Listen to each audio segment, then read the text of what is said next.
পাকিস্তানের বিপক্ষে সিরিজের প্রথম টি-20তে একটি শক্তিশালী একাদশ নিয়ে মাঠে নামছে বাংলাদেশ। এই ম্যাচে বাংলাদেশের একাদশে থাকবে একাধিক চমক। মিরপুরের পিচে বাড়তি স্পিনার নিয়ে খেলবে বাংলাদেশ। নাঈম শেখকে সুযোগ পাচ্ছেন সেরা একাদশে। আবারও কি একাদশে দেখা যাবে মোহাম্মদ সাইফুদ্দিনকে?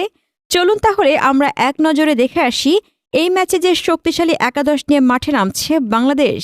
এই ম্যাচে বাংলাদেশের হয়ে ওপেনিং করবেন তানজিদ হাসান তামিম।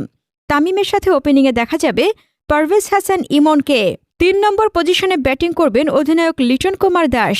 4-এ দেখা যাবে দলের নির্ভরযোগ্য ব্যাটার তাওহিদ হৃদয়কে। 5 নম্বর পজিশনে ব্যাট করতে নামবেন জাকের আলী অনিক।